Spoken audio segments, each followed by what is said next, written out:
দেখাবে। এ দাদা আবার মাইক সাউন্ড ফুল চলে যাচ্ছে, হ্যাঁ একবার চলে যাচ্ছে একবার আসছে, কি সমস্যা? ভালো করে এ সাউন্ড কমে গেছে, এমনি এ করলে আমি কথা বলবো কি করে? ভালো করে নাকি মাইক ভালো না করলে আমি আর অরবিন্দু দাদা বেশি কিছু করতে পারছি না। দাদা না কবে না আমাকে বাংলাদেশে রাখতে চাচ্ছে না, জ্বালার তো শেষ নেই।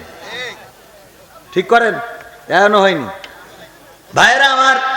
এই জন্য মাথায় রাখতে হবে, ইমান যদি ভেঙে যায় আর পুনরায় যদি ইমান না আনেন, তাইলে কিন্তু ইমান ভেঙে গেল আর কবর পর্যন্ত যাবেন, ইমান থাকবে না। ভাইরা আমার, যে কথা ইমান ভাঙার কারণ কি জানেন? ইমান ভাঙার কারণ কি আমরা কোনোদিন শুনেছি না, শুনতে চেয়েছি না, জানতে চেয়েছি? ইমান ভেঙে গেলে কি করবেন?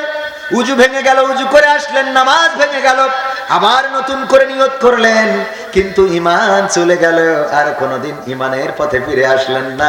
তার মানে আপনি ইমান নিয়ে কবরে যেতে পারলেন না। এবার ইমান ভাঙার কারণের মধ্যে অন্যতম কারণ হলো, প্রধানতম কারণ হলো আল্লাহর দেওয়া আইন, আল্লাহর দেওয়া বিধানকে যদি কেউ অপছন্দ করে, যদি কেউ বলে আমরা শরিয়া আইনে বিশ্বাস করি না, তার ইমান থাকে? যদি কেউ বলে চোর চুরি করলে হাত কেটে দাও, এই বিধানটা কেমন জানি ভালো লাগলে না, তার ইমান থাকবে না, ইমান ভেঙে যাবে। যদি কেউ বলে পুরুষরা 4টা বিয়ে করার অধিকার দিয়েছে, এমন সমাজ আমরা চাই না, এই কথা বললে তার ইমান থাকবে।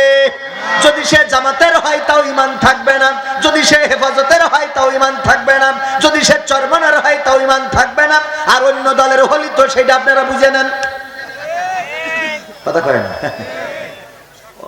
অন্যদের হলি কবে যে ও কি ইমান আছে যে তাই আবার নতুন করে থাকবে, ঠিক না বেঠে? ইমান থাকার জন্য, ইমান আনার জন্য আল্লাহর কাছে নিবেদিত প্রাণ হতে হবে, গায়েবে বিশ্বাস স্থাপন করতে হবে। আল্লাহ বললেন যালিকাল কিতাবু লা রাইবা ফীহি হুদাল লিল মুত্তাকিন, এটা এমন একটা কিতাব যে কিতাবের মধ্যে কোনো সন্দেহ নেই এবং এটা মুত্তাকিদের জন্য পথ দেখায়। আল্লাহ রাব্বুল আলামিন বলেছেন তোমরা জমিনের উপরে গর্ব করে, জমিনের উপরে গর্ব করে তোমরা চলো না, অহংকার অহমিকা করে চলো না। বিশ্ব নবী সাল্লাল্লাহু আলাইহি সাল্লাম বলেছেন, ওগো আমার সাহাবীরা শুনে নাও, তোমরা আল্লাহ রাব্বুল আলামিনের চাদরটা নিয়ে টানাটানি করো না। আল্লাহর নবীর সাহাবীরা বললেন, ওগো নবী, কি করে আমরা আল্লাহর চাদর ধরে টানবো? আল্লাহ কেউ তো দেখি নাই, আর আল্লাহর চাদর যে আছে এটাও তো জানি না। আল্লাহর নবী বললেন, ওগো আমার সাহাবীরা শুনে নাও, আল্লাহ রাব্বুল আলামিনের চাদর হলো অহংকার। যখন পৃথিবীর কোন মানুষ অহংকার করে, সে যেন আল্লাহর চাদরটা ধরে টানাটানি করে। বলেন নাউযুবিল্লাহ। এই অহংকার কি করা যাবে?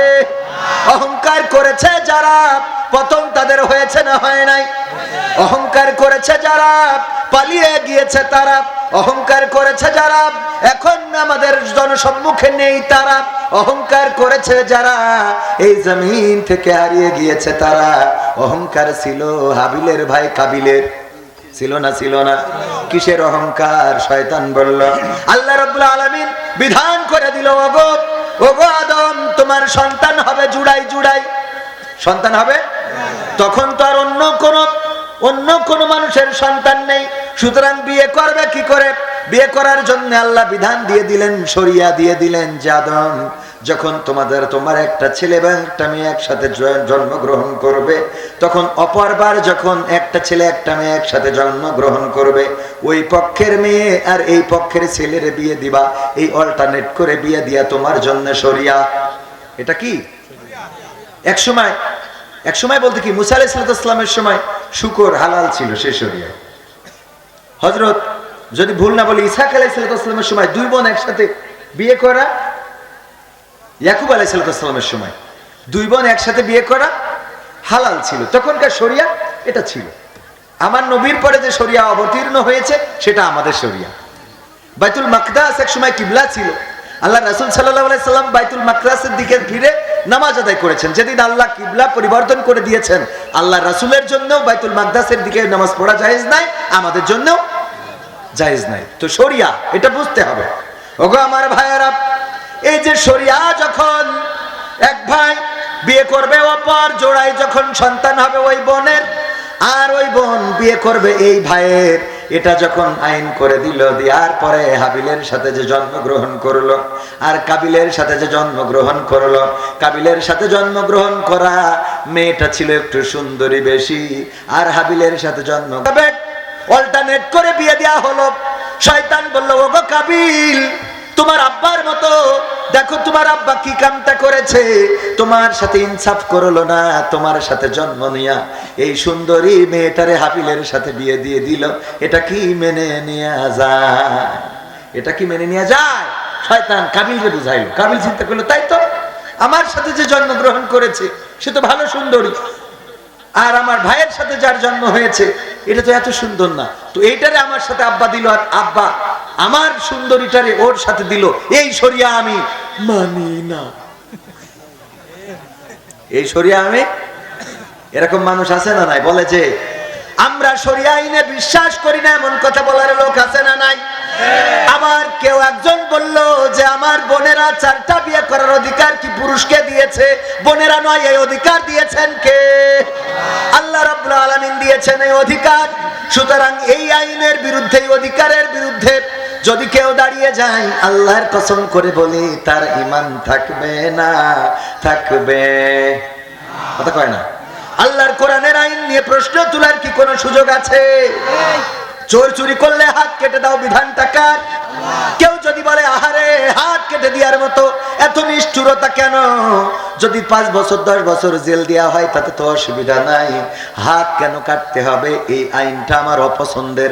যদি এই কথা কেউ বলে রে, তাইলে তার ঈমান চলে যাবে রে। আমরা উযু ভঙ্গের কারণ জানি না? জানি না। নামাজ ভঙ্গের কারণও জানি।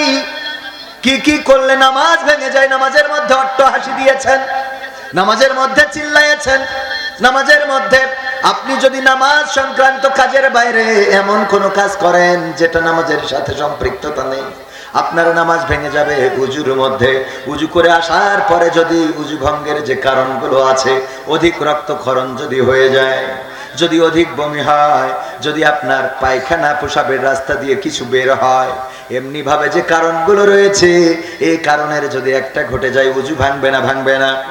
বাই বাতাস করেছেন, নামাজ ছেড়ে দিয়ে অনেকেই চলে আসে, কি ব্যাপার কয়ার বলি না, নিচের দেখে আমি সারা হয়ে গেছে, উজুটা করে আসে, আছে না নাই?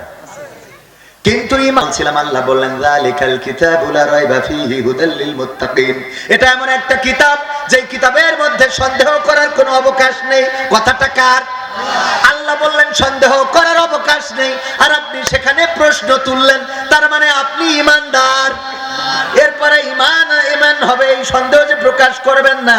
তারপরে কি কাজ করতে হবে মুত্তাকি হওয়ার জন্য? আল্লাহ পরের আয়াতে বললেন আল্লাযীনা ইউমিনুনা বিল গায়ব ওয়া ইউকিমুনাস সালাত ওয়া মিম্মা রাযাকনাহুম ইউনফিকুন।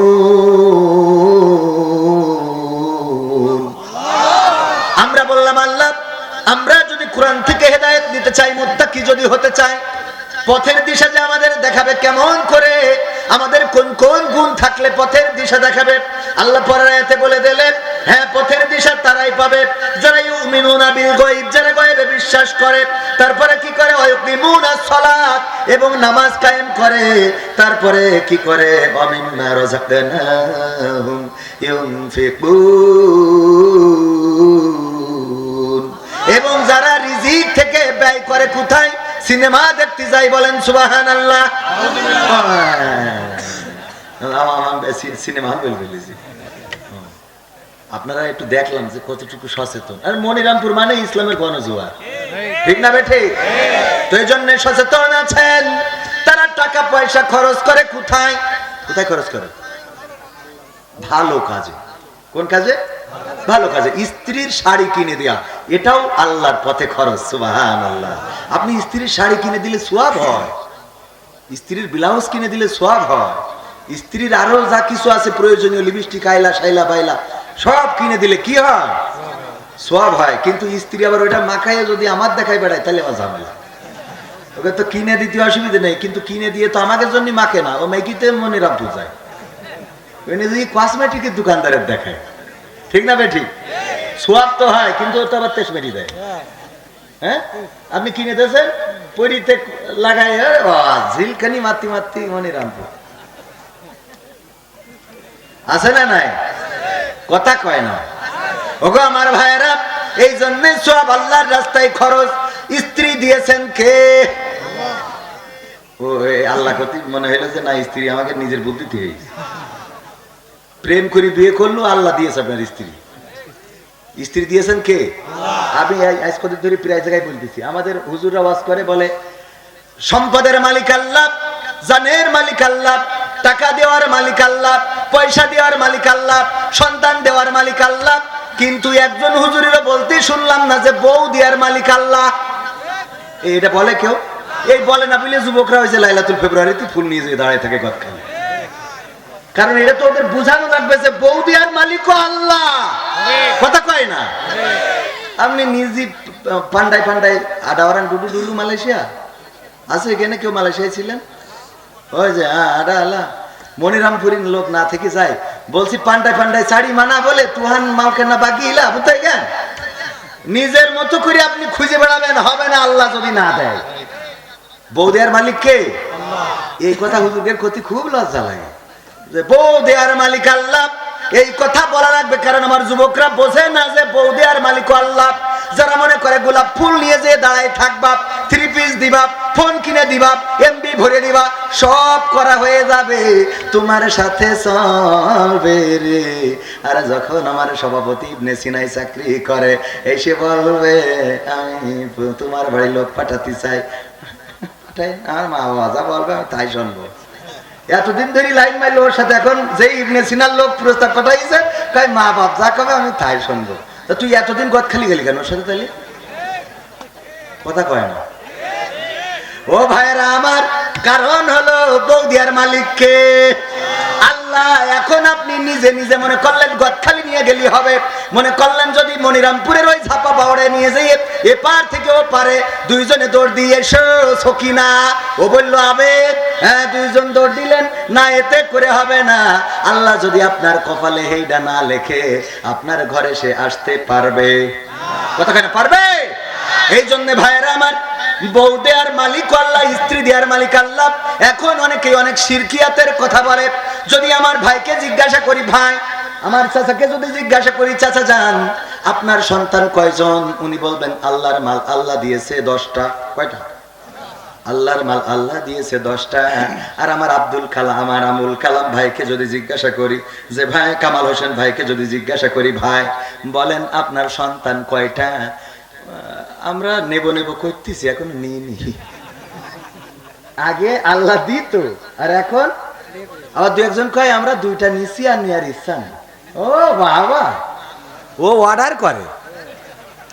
অর্ডার করে তারপর আল্লাহ বানায় ওর কাছে দেয় বলছে নব নব করতেছি আপনার ভাবি অবশ্যই নীতি রাজি হচ্ছে না বলছে সাজেকতে ঘুরে এসে তারপর চিন্তা ভাবনা করবে ওরে আল্লাহ এর থেকে শিরিক আর কিছু আছে সন্তান দেওয়ার মালিক কে বলেন কে বললি হয়ে যায় যে আলহামদুলিল্লাহ আল্লাহ তো দিতে চাচ্ছে কিন্তু আমরা তো বিভিন্ন প্রযুক্তি ব্যবহার করি নাফরমানি করতেছি আল্লাহ যেন মাফ করে এই কথা বলার দরকার না ও না বলি গর্বের সাথে বলে বলে নব নব করতেছি দেখি চিন্তা ভাবনা করো তুই বিশাল নব নব করছি মানে তুমি বানাও নাকি বলা যাবে এগুলো ছোট ছোট কথা ইমান চলে যায় এই কথাগুলোতে কি চলে যায় সাহস নিয়ে